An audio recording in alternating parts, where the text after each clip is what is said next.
that you're impactful in your environment. And you're never out of the wrong season. You're always in the divine timing.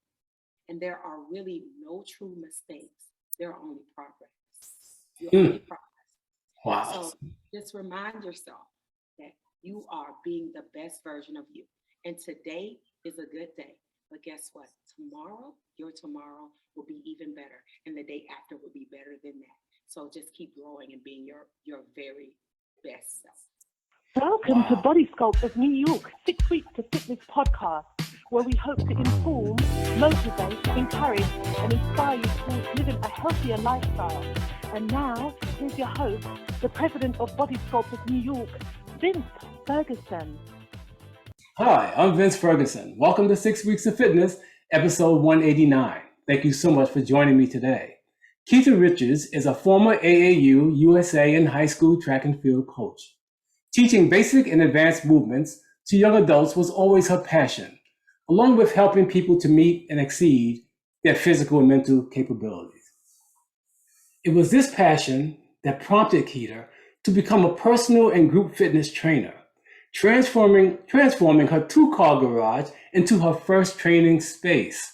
She has now expanded her brand and have launched two fitness clubs, one in Greenwood, South Carolina, and the other in Greenville, South Carolina. And here today to discuss her fitness journey and what it takes to be a CEO, manage a family, career, and self-care is Keita Richards. Keita, how are you today? I'm doing great. How are you? I'm good. Thank you so much for coming on the show. Thank you for having me. Oh man, this is going to be great. But before we discuss your career as CEO of these two fitness clubs, tell my listeners and viewers, where did you grow up and what was your childhood like? Well, I grew up right here in Greenwood, South Carolina, in the South, which is so interesting. Now that I look back at it, I grew up running around in the dirt. Running around in the dirt. in the dirt. Really? Really dirty. So you must have been very active. Right? Yeah. Because this is a small town. It's bigger now, but it was definitely a lot smaller when I was a lot younger. So it was small, and it's basically a football city. So it's all about football here. Yes. Yeah. Everything else is secondary. Everything else is secondary to football. But family came first. Right? Especially back then, everything else was secondary. Wow, nice. But were you always active, always healthy, even to your adult life? Well, as a kid, the challenge as a kid was, especially growing up, because we were active as children. I was an active child. Nice. My inactivity didn't start until I got older. But my mom was active. So I have to tell you about her. She was very active.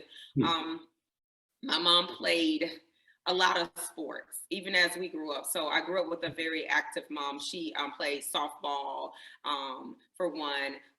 It was nothing for her to be on those teams. She was on teams. And wow. She would travel. She was on the ones that traveled at that. So I grew up watching her do that. Nice. And of course she did, what people in the South do, bowl. So she did a lot of bowling and different things like that. So that's kind of how we grew up. I grew up with a mom that even as I had my kids, she rode bikes. She would ride bikes with them. And she was one of the first women around the area, because people still talk about it, because like I said, I live in a small town, that rode a motorcycle. So she was extremely active too. Nice. Is Myrtle Beach near you? No, it takes us about 3 hours to get to Myrtle Beach. Okay, I hear so much about Myrtle Beach, motorcycles, you know what I'm saying? But now, was there an aha moment for you when you decided, well, you know what, my health is going down the tubes, I need to get it together? Well, I think the backstory is my mother was really active, but my mother died of pancreatic colon cancer / Wow. And so with that being said, I knew She was active, much more active than me. I was getting overweight. I took care of her. And then when she was passing away, she said to me something, some words that I never will forget. She said, do what you want to do and have a good time on this side, because when you're leaving, you never want to regret what you didn't have time to do and what you wanted. So that kind of launched me into kind of just taking a deeper look at who I had become. Yes, yes. So you feel that kind of motivated you, kind of drove you to be the person you are today? Yeah, I know it did. I know it did. It became, it just became one of those things that, watching, if you ever watch someone pass away and you ever take care of anyone passing away of colon cancer and watching everything fail. Yes. Life begins to look a little different for you. And when you say it looks a little different, you start to see it out of a different prism, different window. Yeah. You start to cherish it and cherish the moments. You start to cherish life like never before. Like even when my clients come in, I have this thing because I cherish my moments with everybody now. I see it as I see life now as everybody being divinely connected to one another. Yes. And that we are sharing space. And when we're sharing those spaces, we should be sharing not only our passion, but our love for one another.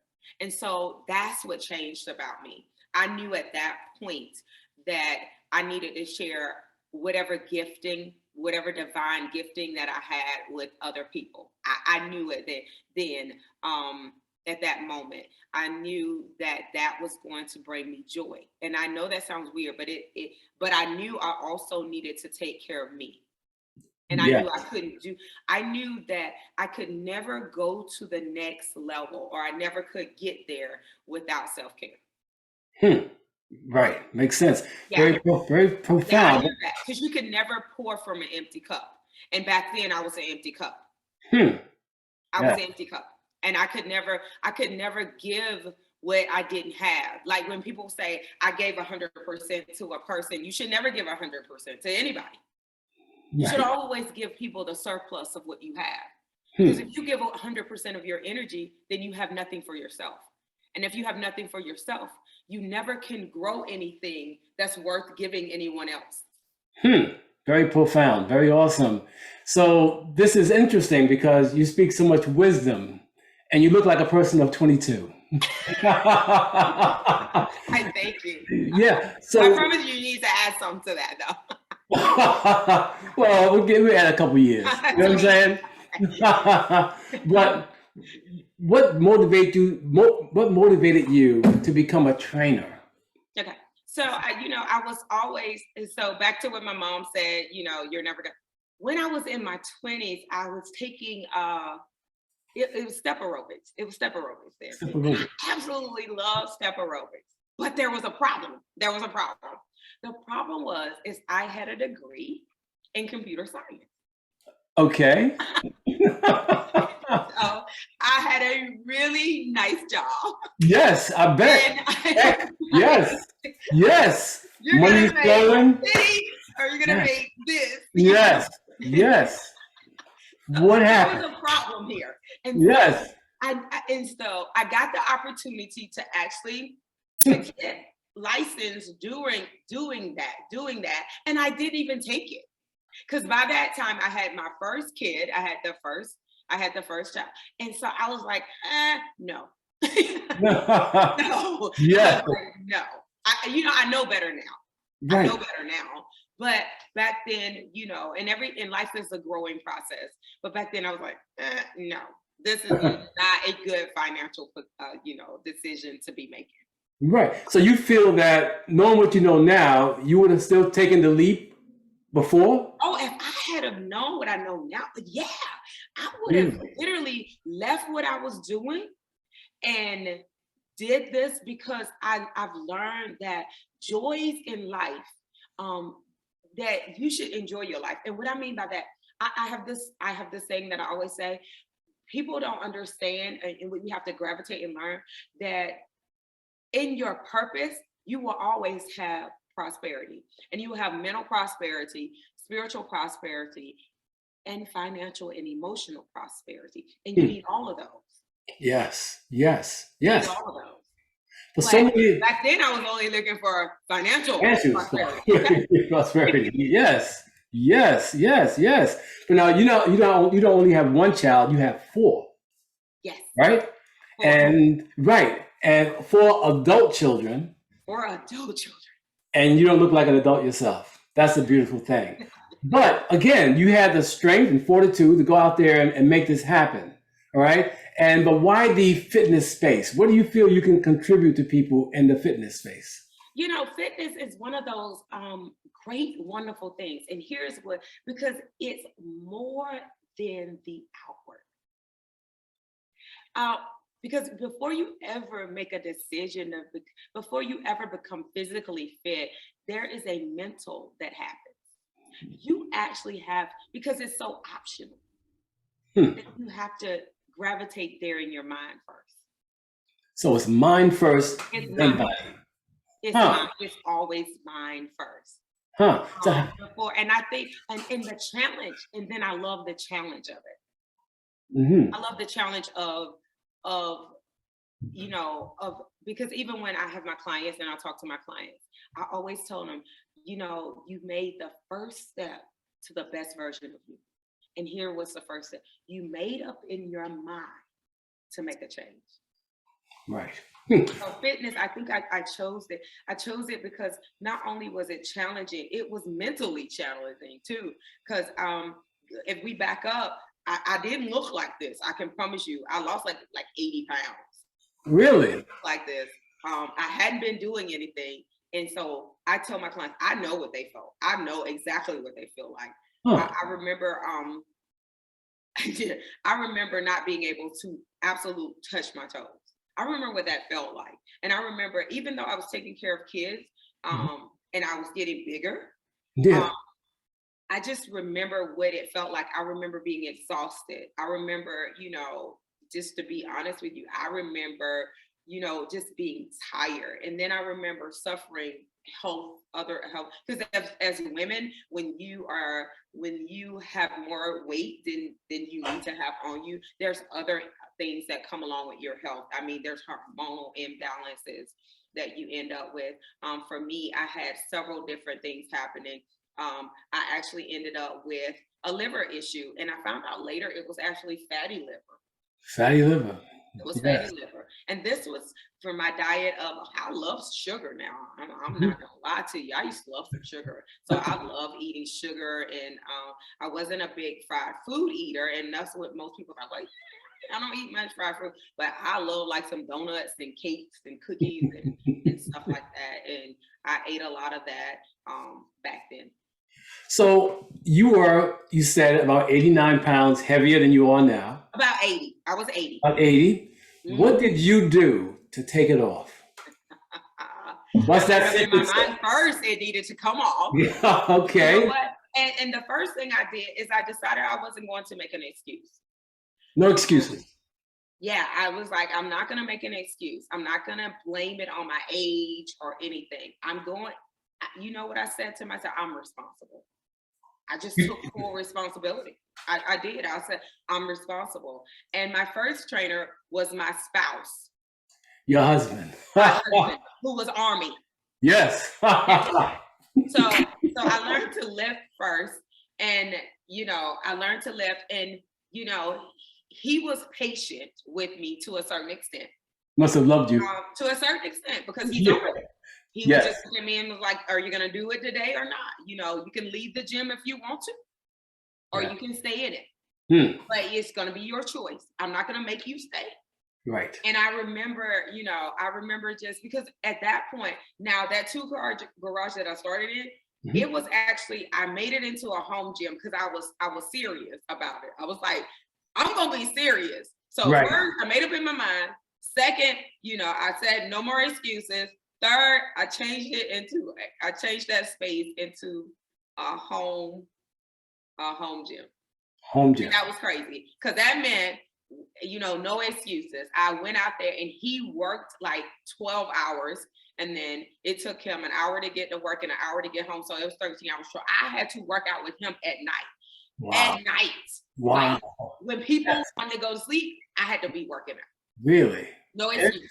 And I still had to get up the next day because at that time I still had one in high school, one in middle school, and then I had 2 grown. So because my fitness journey back to being fit didn't start until I was like 40, like 41 and a half, almost 42.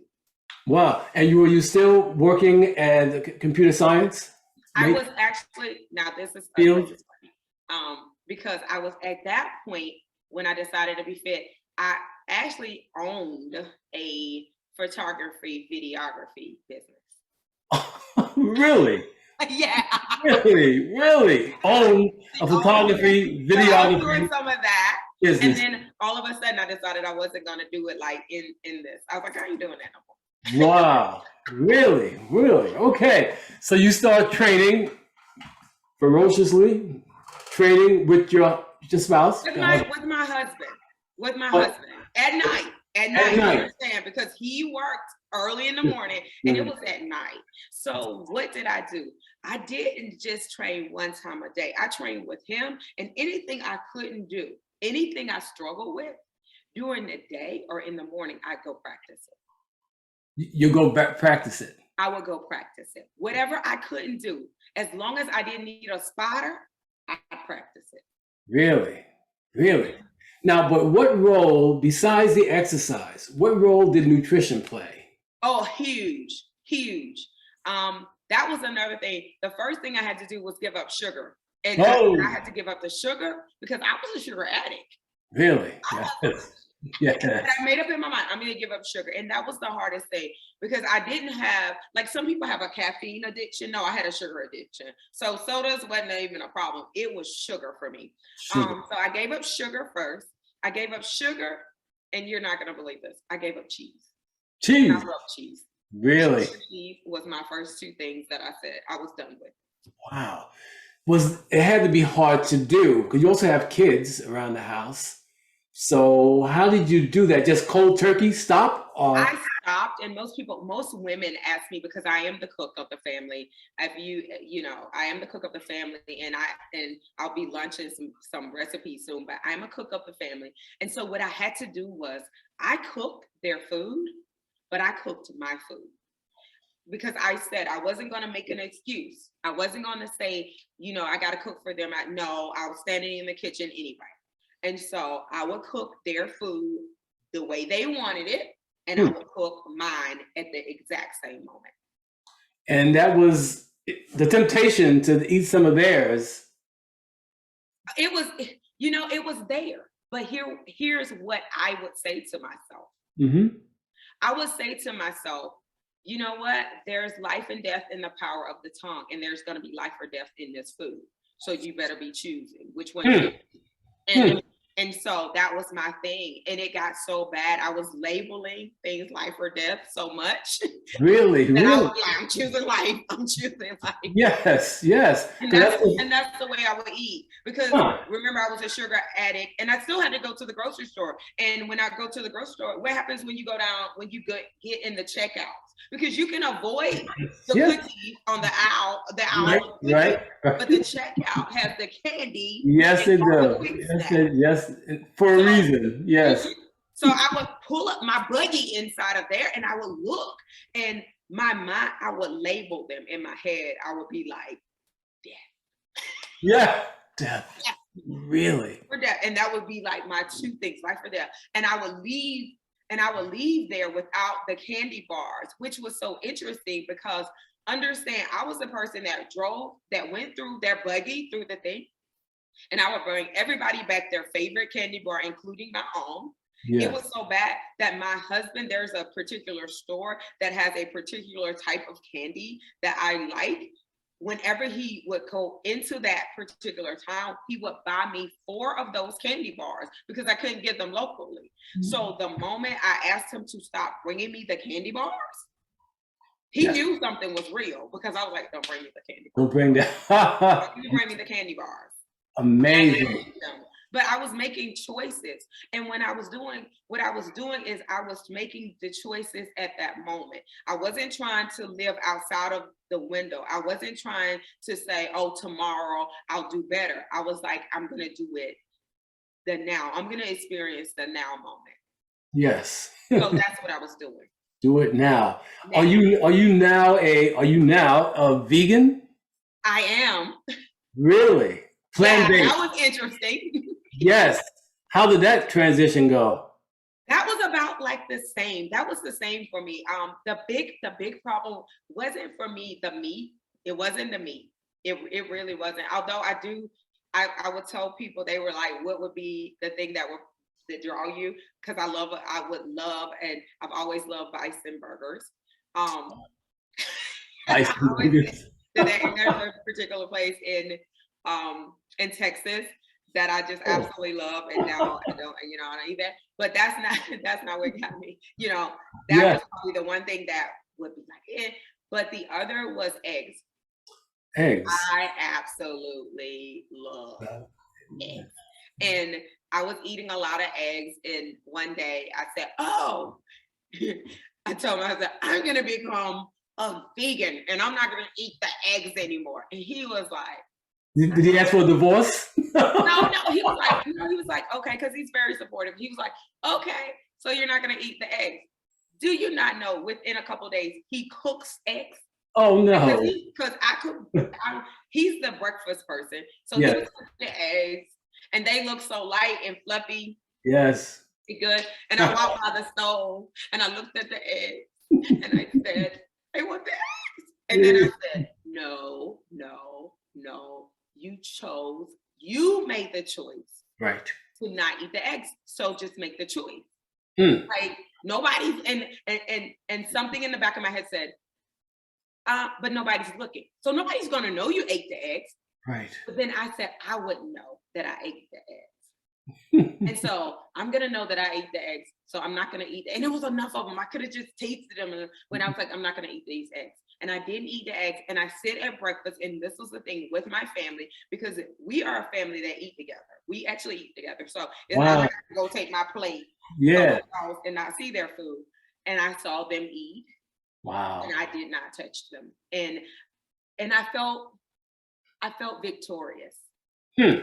Yeah. Not that you have to give up eggs in your fitness journey or your whatever, but for me, I felt victorious.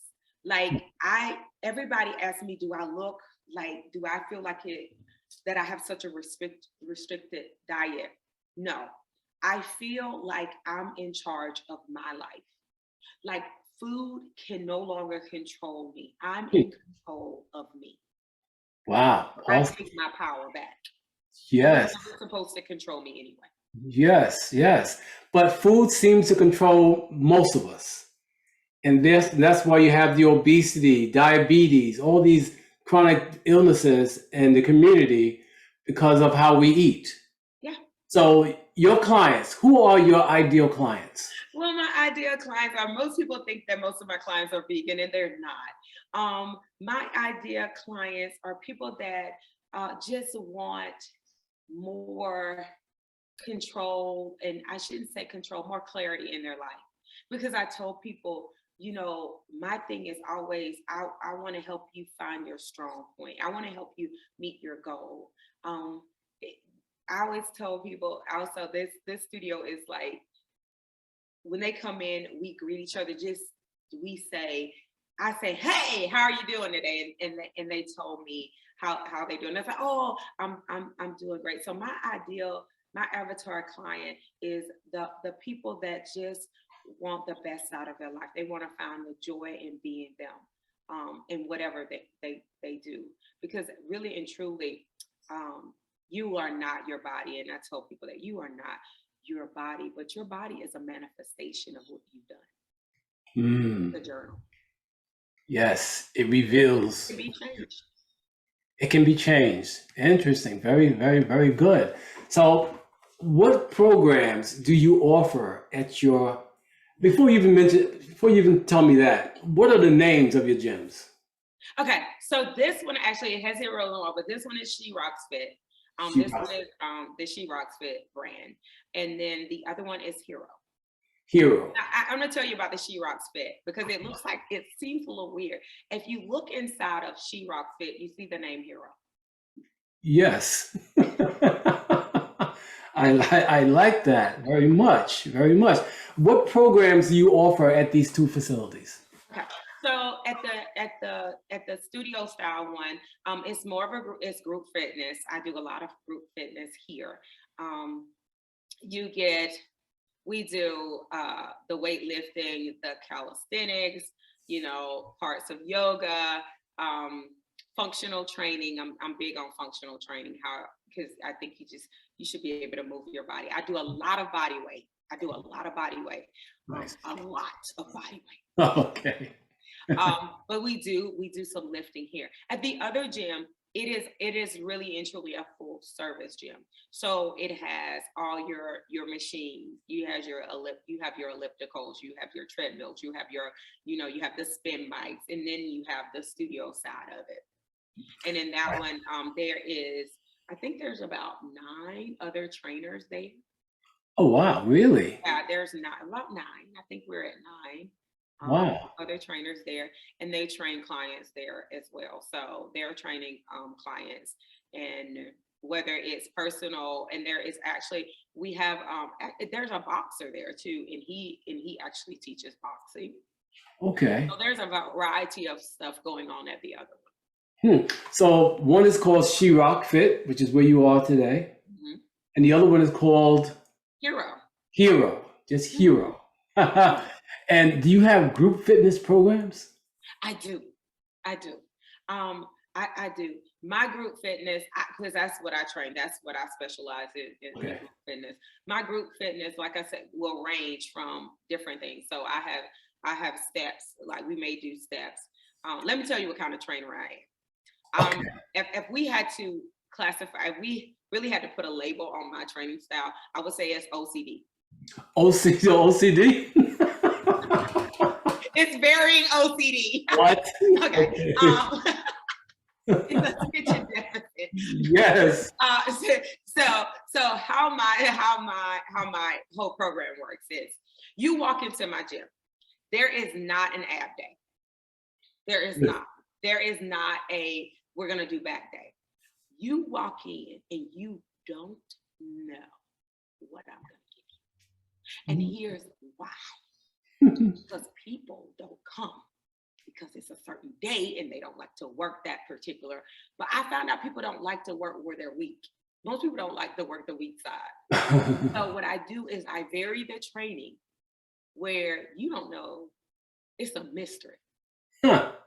Really? A mystery. I'm going to be honest with you. You know what they do? They peek up under the door to see what is laying in the going on. Really? They're like, oh my God, what is she going to do? But it works for them because they said they understand why I do it. I used to announce what I was going to do, but I did find that people would cheat and not come. The other part of the gym, part of the studio side of it is accountability. So I'm huge on accountability. I don't know if it's because my husband was military. I actually know where people are supposed to be, in which class they're supposed to be. If you miss a class and you have not contacted wonderful trainer and said, I won't be in, I have something going on, whatever, I text you. Really? You reach out? We have an app. I will message you in the app and I will personally text you. Really? Yeah. You're lucky if you get away with two sessions back to back. I'm getting in contact with you. Is that right? Interesting. So you have that personalized approach. That personalized approach. You hold people accountable. Yes. Which is awesome. Now, can someone join your class virtually? Yes, I do. I do virtual. So yeah, I have this app. Well, we have this app, and in the app, everything comes through. But as soon as the virtual classes open up, it's usually a link that appears within your app within like 30 minutes telling you, the virtual schedule, but it reminds you that there's a virtual coming up. And here's the cool thing about it. If you are in for that day, you can join any class. So mine is set up like this. Basically, if you are in for the week, let's say you say, I want to do virtual, or I think I want to join you, and I'm going to pay for a week, or I'm going to pay for a month. Okay. You're not only that one class, you can join in to any class that happens, because you're getting links that's telling you. So if you're stuck in traffic, yes, you ain't making this one. right. You just click the next link that appears and you make the next one. So you still make it. Awesome. That's really good that you're doing that. That's actually amazing. Now that you told me who your ideal clients are, do you give them personalized nutrition guidance? I do. You do? So my meal plans, being a vegan is interesting. Wow. So what I do is the way I build my meal plans are I shouldn't say simple, but they are built on levels. So when I say levels, are different styles. So the base of every one of my meal plans is always vegan. It's always vegan. So it starts out at vegan, and then you see this list of other things. I list the eggs that you can have in the amount. And then I list your meats here, so you can have breakfasts.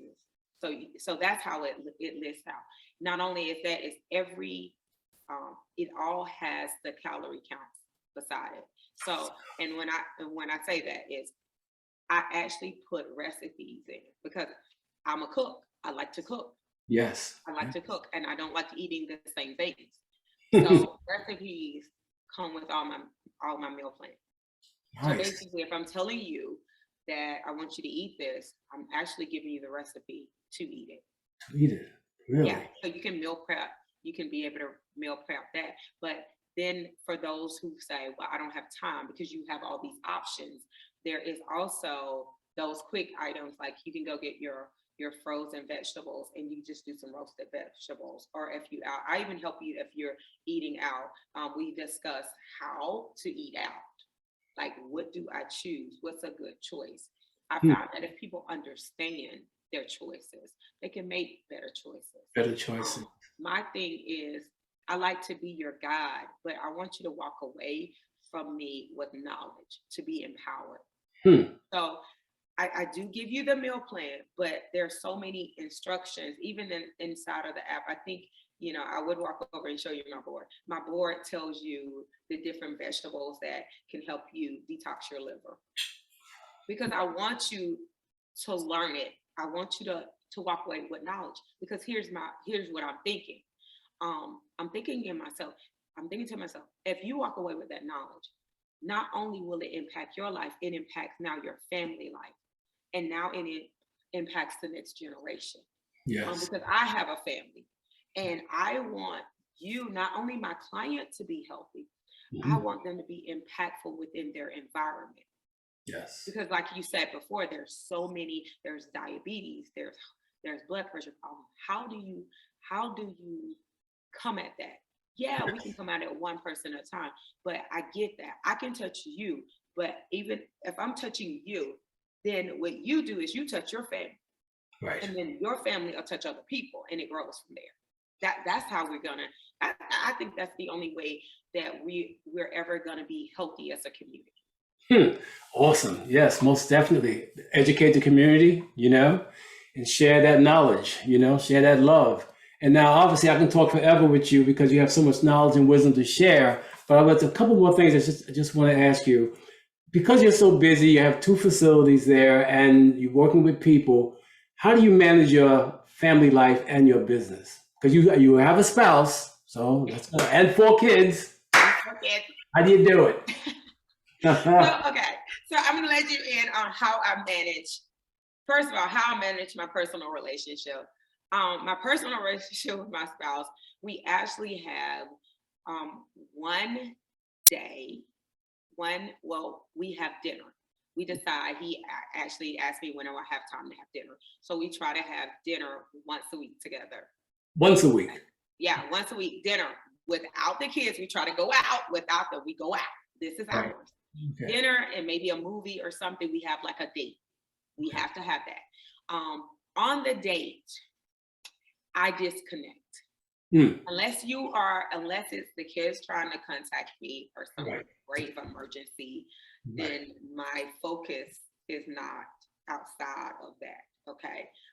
It wasn't, and I'm gonna be honest with you. I'm being honest with you. It wasn't like that before, because trying to be a business owner, sometimes you can get out of balance. And I've been out of balance. Yes. So this helps balance the scales. It says it tells your spouse, or it tells that significant other, that you are important. So this time is dedicated to us. And so I try to make sure that I do that. For my kids, they're all grown, and it's amazing. We actually have what's called a group chat.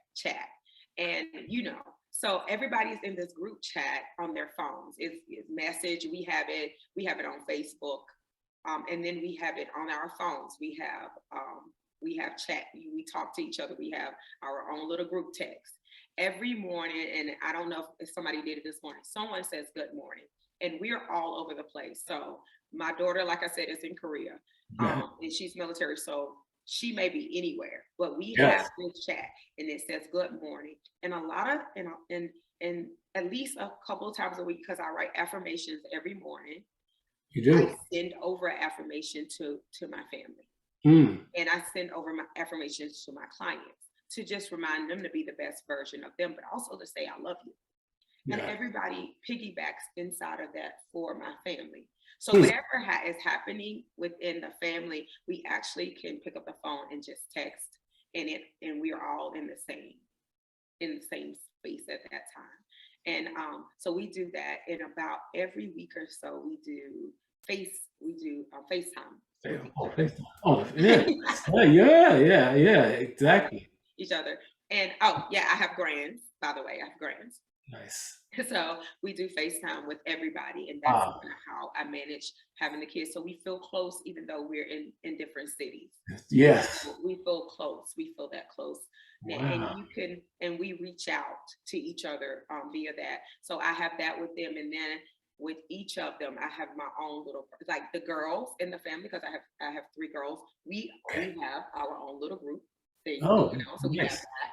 And then we have the whole thing. Nice. And then they have the sibling chat where there's only the kids. So that's how we manage it. That's how you manage. So that's kind of how I manage my personal.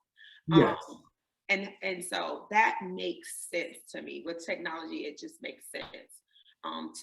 But it makes them feel as though they are important as well. Which they are. But what about self-care when it comes to you? I'm big on self-care. Now I'm big on that one. Make time for that? What do you do? I make time for myself. So one of the things that I do, and all my clients know it here, one of the things that I do is I rise. My clock goes off at 3:45 a.m. Really? Yes. What? I know. It goes off at 3:45 a.m. And one thing that happens at 3:45, is I wake up, and I always listen. I always listen to some type of meditation. I always brighten up the day. That's how I wake up. That's my time. And when I'm sitting there or when I'm laying there, I don't focus on being awake because I have other alarms. My alarm rings again at 4:43. Now, if I wake all the way up, that's fine. I wake up. But if I don't wake all the way up at 4:43 a.m., I go into my own meditation and prayer. That's my time. That's my time. Yes. Or into me. Yeah. All right. And then about 5:25, because at that time I get up, I do about 15 minutes of that. I get up and I'm getting dressed, I'm moving around. But those are my moments. That's my morning moments. That's my time to be filled up, because I want to feel joy and peace and love, so that when I get in the gym at 6:20, at about 6:20 to 6:15, because that's when our class starts. Yes. I want to already be present, and that's how I'm going to get present. So that's my first thing. At night, I disconnect. Everybody knows it. At a certain time at night, I literally pull the plug on everybody else. And that is my time, and I take that time for myself. And it's usually a little later at night. I take the time for myself where I may read a book. I may be reading or listening to something. I may decide that I just want to watch something.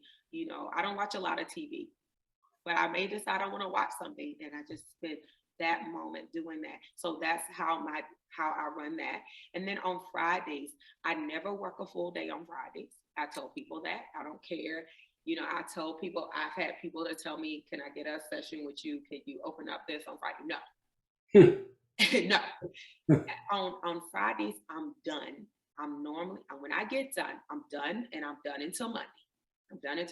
I'll chat with them. I'll chat with people within text and stuff like that, but I'm done. I'm done. Even if it's a business call, it's got to be an emergency. It's going to wait until Monday. So I do that. And then the Wednesday, you're catching me here on a Wednesday. Wednesday is very important too, because Wednesday is also my slow day, because I'm back and forth to Greenville on most days, but Wednesday is the day that I don't go to Greenville.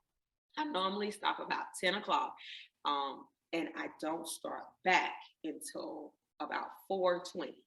And that time, if I want to have a hair appointment, my nails done, I want to have a massage, if I want to just lay in the floor and think about nothing, that's really, truly my time. And I spend it well. My husband will even tell you, everybody knows my schedule, because they will tell you. Some people are so afraid of hurting other people's feelings, but I can be really, really blunt. My thing is, hurting myself first is not what you want to do. So I tell people, create a space and an atmosphere that's conducive to your growth. Sometimes that requires me to set boundaries. Right. This is my time. Right. And then you have to say it is okay to have it because you're worthy of it. And that's the way I feel. I feel that I'm worthy of time. The same value I give to everyone else, I give to myself. Beautiful. Very well put. I couldn't have said it better, because that's not my reality. That's yours. But that is beautiful. Now, how can my listeners and viewers find out more about you, Keita Richardson? I'm so easy to contact. You can always go to my website, which is SheRocks.fit. Yeah, and message me there.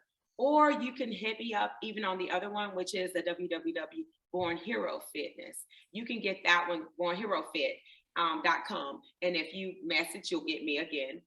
Or you can just do what's easy. Hit me up on Facebook. It's Keita Richards. Instagram is Killa_Keita. They gave me that name. I did not. My clients gave me that name. Really? Killa. You can do that as well. I'm so easy to contact that it's really strange. And I try my best really to answer people's questions. I have a certain time of day that I just sit down and I just start to text other people. So I'm very easy to contact. And I always say if you're ever, because I believe we're all interconnected. So I try to always give my best to those who are trying to contact me. Very good. Very good.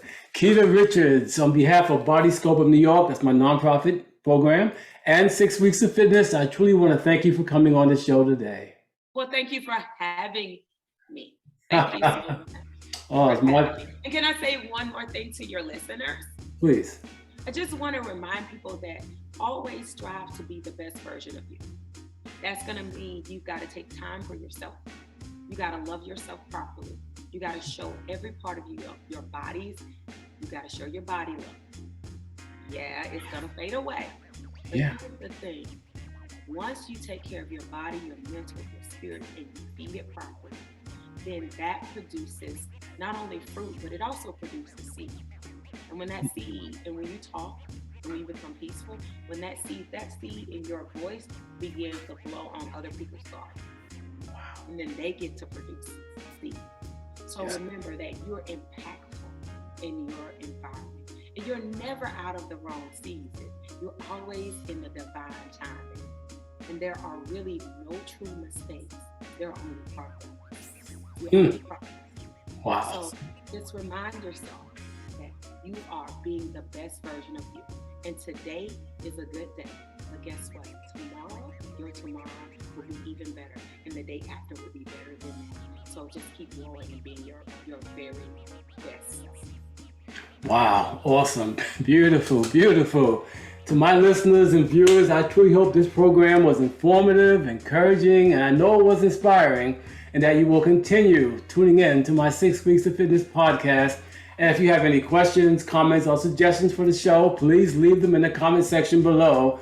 And don't forget to subscribe so you don't miss any future episodes. And remember, you don't stop exercising because we grow old. We grow old because we stop exercising.